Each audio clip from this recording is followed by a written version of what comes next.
Okay, this one again, full disclosure.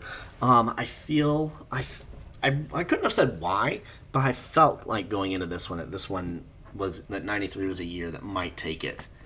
I mean, look at this list. Let's see. I think one of them is not a must see movie. I wouldn't say The Firm is. I wouldn't say Pelican Brief is. I think Cliffhanger is considered to be one. So I mean, that's seven right there. Eight. All right, let's see. Leprechaun, definitely not. Live. Oh, that was that one. I don't think it's considered a must-see movie though. Children of the Corn. No. Homeward Bound. Oh, off to a great start. Yes, Homeward Bound is a must-see movie. Heck yeah. National Lampoon's Loaded Weapon, not Naked Gun. Huh. Dead Alive. Peter Jackson. I don't think it's considered a must-see. I know it's very popular in the horror genre, but I think it's more of a cult film. Groundhog Day is fantastic. I've seen that movie so many times, it's ridiculous. Crying Game re-released? We just saw that one, right? What the story is there? Colin Firth in '93 would have been young. No idea what that is. All right, Army of Darkness. That's not a must see. El Mariachi. That's not a must see. I've seen it. It's not great. It's not terrible. I mean, it's pretty good for a young filmmaker, but it's not a must see. Falling Down. That one's pretty. That one's growing in popularity. I think that one is considered a must see now. Falling Down. Swing Kids. Okay, my wife when we started dating introduced me to this one. This one I would say this is a must see that few people know about. It is so good. It is about swing dancing culture during the rise of Nazi Germany. And during Hitler's rise in Germany. And so it's like there were all these underground clubs that teenagers went to because they couldn't get enough of the American swing music, but it was considered very uncouth and like the regime didn't like it. And so kids were being rounded up and arrested and in a couple of cases killed because of their insistence on dancing to swing music. I don't know how accurate the movie is, but if it is, it's really interesting. But it's a very good movie, and Christian Bale gives a really good performance, and he's still pretty young at that point. I think probably 18 or 19. But yeah, Swing Kids definitely on the list, and I would not have said that a few years ago. Adventures of Huck Finn. That one's a really good one. Elijah Wood kills that role. But yeah, it's fine. Indecent Proposal. That one's considered to be a must see. I don't see the appeal, but who am I to judge? The guy who's making this list, that's who. All right, The Sandlot is a absolute must see. It is one of the great kids movies ever made. I love it. I am shocked when people have not seen it, and I make them sit down and watch it. Yes. All right, Benny and June. That one's pretty good, but not a must see. Probably one of Johnny Depp's best early performances, because he wasn't huge. Granted, he didn't get huge until 10 years after this, when Pirates of the Caribbean came out. That was when his career really exploded, but he was working pretty steady up to that point. But all right, this is another of the must-see Shakespeare movies. Much Ado About Nothing is hilarious. It is fantastic. Again, Keanu Reeves notwithstanding, but it is. If you have not seen Much Ado About Nothing, you absolutely should. Daybreak. Is that about vampires? Should be about vampires. That's not helpful. I wish they give like a little plot thing. Like everything that tells you is right there. Tommy Knockers. What was Stephen King on when he came up with that title? Hot Shots Part 2? Nope.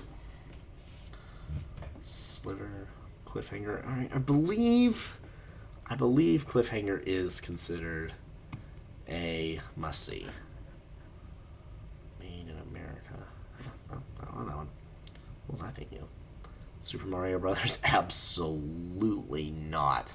Unless there's a lot of booze involved. Jurassic Park, definitely one of the great action movies ever made. Although I would actually argue that Jurassic Park is technically a horror movie, and I believe I would also say it's the only horror movie that Steven Spielberg has ever made, and I think he should probably try to do another one before he gets too old. And my argument is the difference between a thriller and a horror movie is in a thriller movie, the lead character is looking for the killer, and in a horror movie, the killer is looking for the lead character.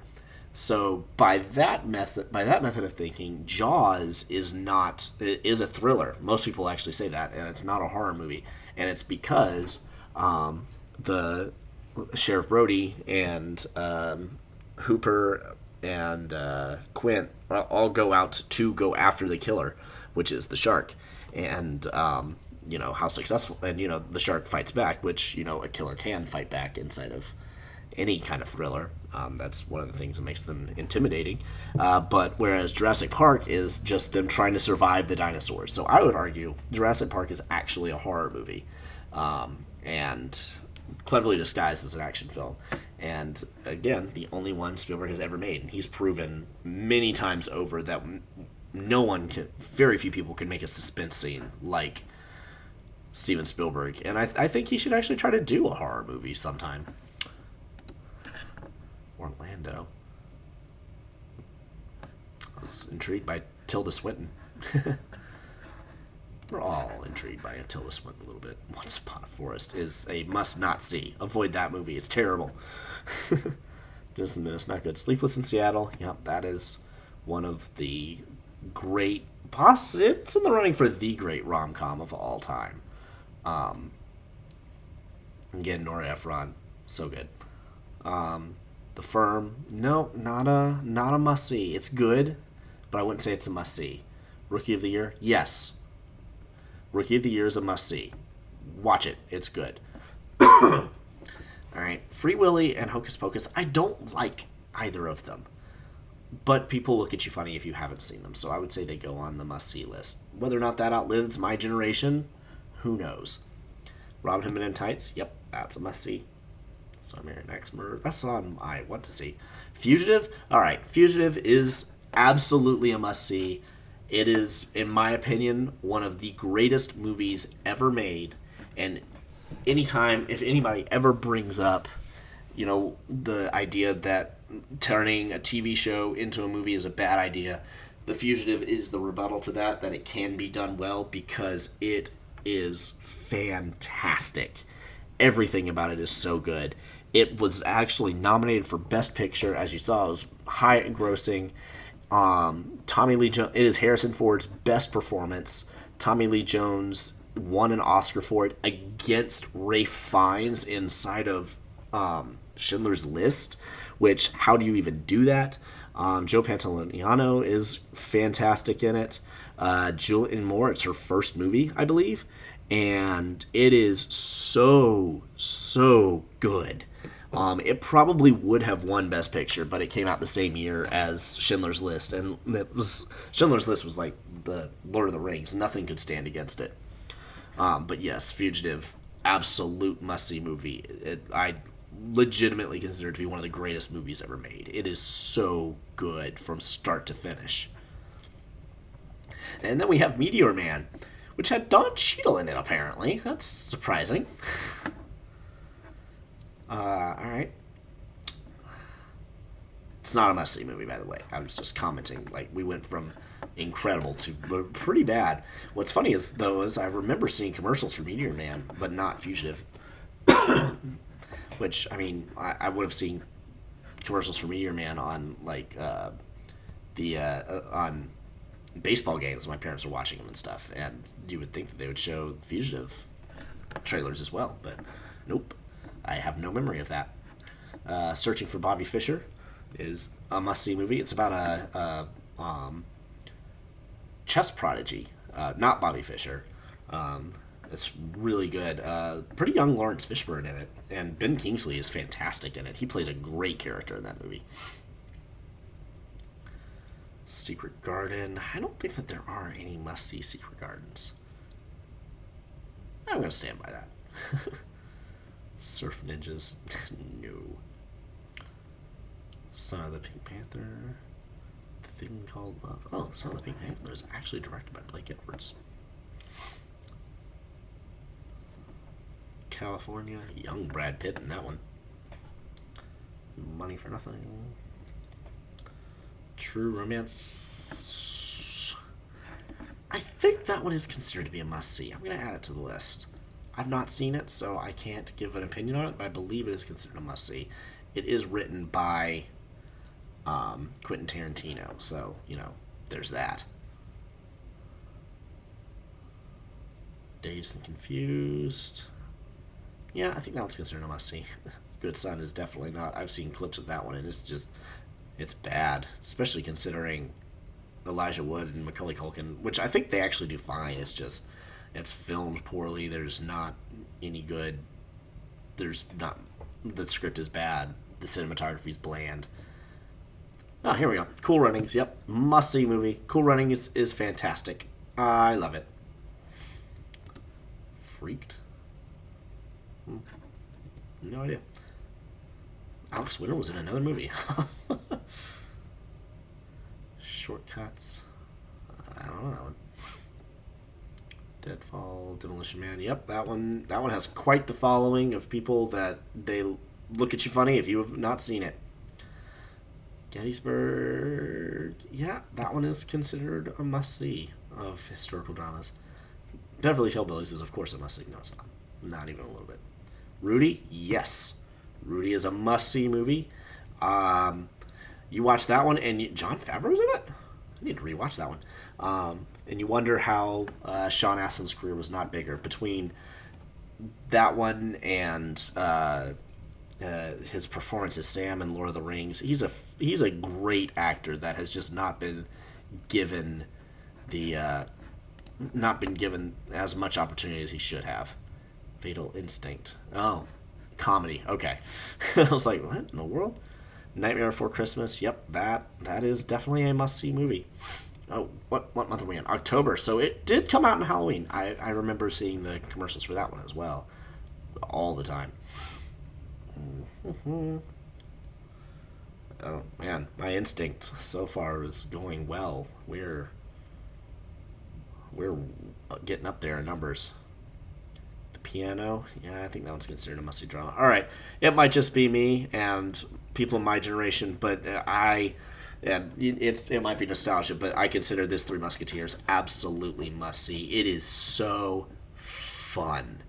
It is great. It's hilarious in not ironic ways. It is pretty well written. Kiefer Sutherland's Athos actually has a pretty good arc inside of it. Tim Curry is just always fun to watch.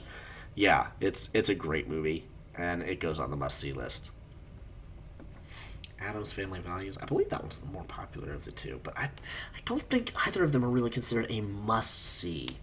So I'm gonna leave it off. Dangerous Game. Madonna. Mrs. Doubtfire. Yep. Must-see movie. Nutcracker. More Nutcrackers than I expected. Oh, that one. All right. Where's Dinosaur Story? That is one of the strangest movies you will ever see. I can't in good conscience tell anybody they should watch it, but man, it's funny and weird, and you just leave it thinking, what on earth just happened? And that's all I've got to say about that. Wayne's World 2, Attack of the 50-Foot Woman, directed by Christopher Guest. Interesting. Schindler's List, of course, that one's a must-see. Pelican Brief. Oh, yeah, that's right. Oh, man. Was Denzel nominated for that one, too? Because if so, man, Tommy Lee Jones would have beaten DiCaprio and What's Eating Gilbert Grape and Ray Fiennes and Denzel Washington. That just shows you how fantastic The Fugitive was. Because this was back when the Oscars meant something. I won't say that. Yeah, I won't say Pelican Brief is a must see. It's good, but it's not a must see. It's a lot of Denzel Washington in 1 month. Once Eating Gilbert Grape, however, is a must see. That is a fantastic early Johnny Depp performance, and Leonardo DiCaprio is incredible in that one. John C. Reilly? I don't remember him being in that. Yeah, Leonardo DiCaprio, if you have not seen that one and you're on the fence about how good he is at acting, that movie will give you a better opinion of him. Philadelphia is a must-see. Batman Mask of the Phantasm, in the past few years, has crawled onto most people's must-see list. It is considered some people are arguing it is the best Batman movie ever made. And it is very good. Tombstone is a must-see. All right. Wow. Ooh, boy. We might have a new winner here. Let's count. 1, 2, 3, 4, 5, 6, 7, 8, 9, 10, 11, 12, 13, 14, 15, 16, 17, 18, 19, 20, 21, 22, 23, 24, 25, 26, 27, 28, 29, 30, 31, 32. Holy cow! 32? Man. Wow, that is as big of a blowout as when we went from everything else to. That's bigger than. Man, that's a bigger blowout than when we went to 1982. 1982, the highest we had ever had was 13, and then we jumped all the way up to 18. But man, 24 to 32? Jeez. That's unexpected. Okay. I honestly just thought that I felt like a lot of movies I knew of that were must see and were in 1993, but holy cow! How many date nights did my parents go on that year? Jeez,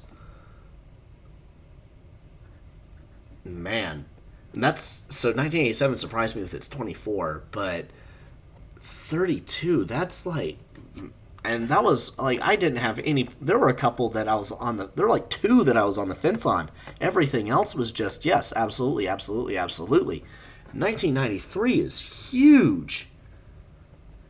Man, I have a. There's another.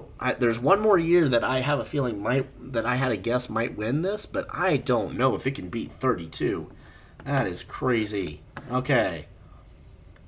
I'm trying to add some drama to this. Otherwise otherwise boring film series, but wow, I'm honestly surprised at how big that was. Jeez. All right, well, I'm gonna check the Academy Awards nominees for that year, and I'll get back to you on who all Tommy Lee Jones beat for Best Supporting Actor.